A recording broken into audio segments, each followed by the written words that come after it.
Assalamualaikum warahmatullahi wabarakatuh. Perkenalkan, saya Dr. Hewan Sriwidarti.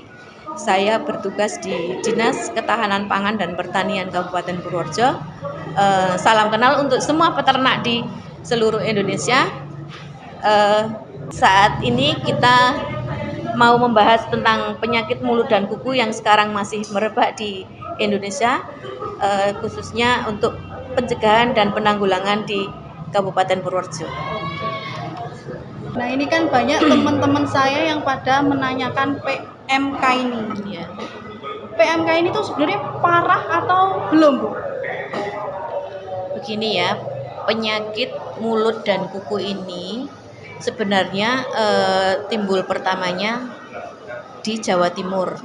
Kemudian sudah ditetapkan oleh Kementerian Pertanian bahwa wabahnya terjadi di Jawa Timur dan Aceh.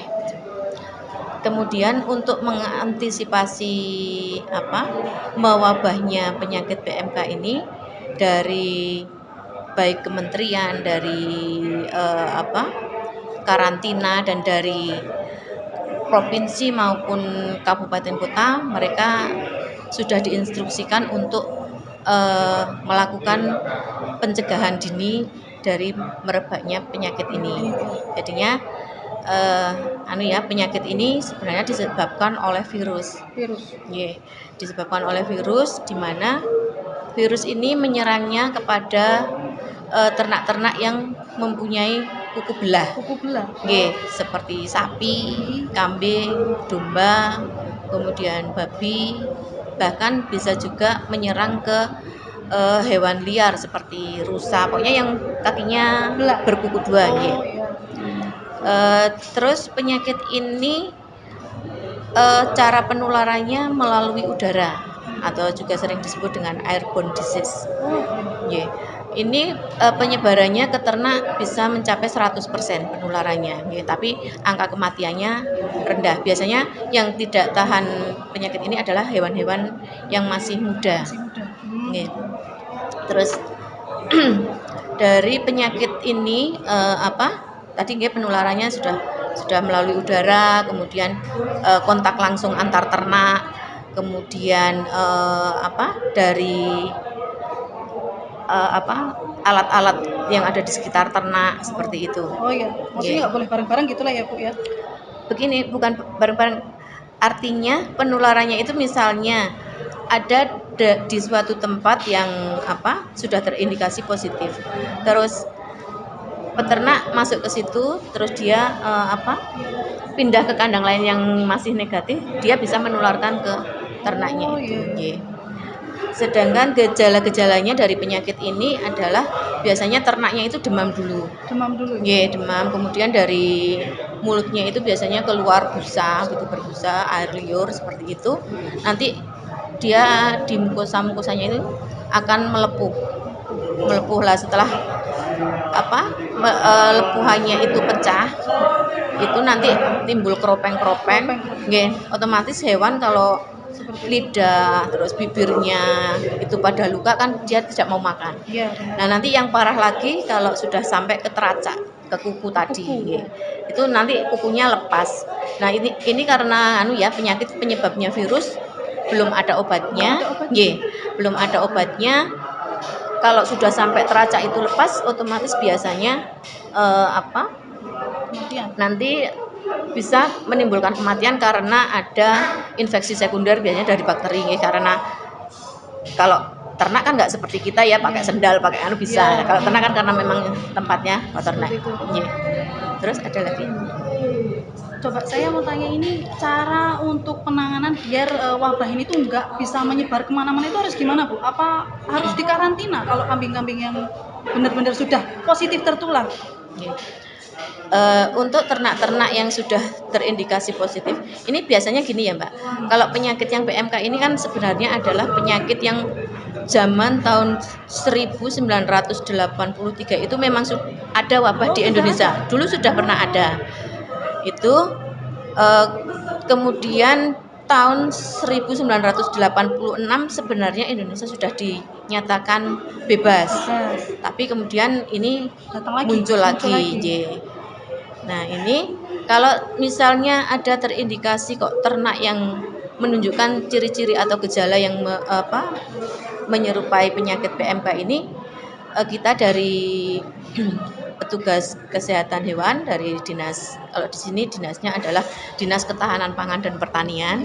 Nah, itu untuk segera melapor ke petugas kesehatan hewan di kecamatan, ada yang di Balai Penyuluhan, kemudian ada juga poskesman di 4 wilayah kita.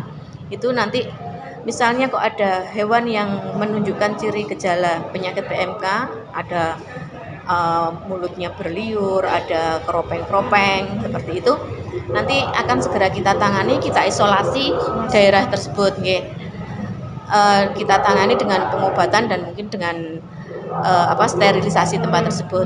Sedangkan untuk pencegahannya adalah sebenarnya biosecurity. Biosecurity itu adalah upaya kita untuk menjaga dari baik kebersihan ternaknya, dari lingkungannya, maupun orang yang mengelola peternakan itu harus terbatas. Maksudnya, misalnya dalam suatu peternakan untuk wilayah yang khusus tempat ternak itu tidak boleh sembarang orang keluar masuk seperti itu. Coba ini pertanyaannya gini Bu, kan tadi virusnya itu kan menyebar lewat udara. Nah, berarti orang pun termasuk ya bisa bawa virus itu gitu ya? Iya, betul. Lah itu tadi sudah saya ceritakan tadi.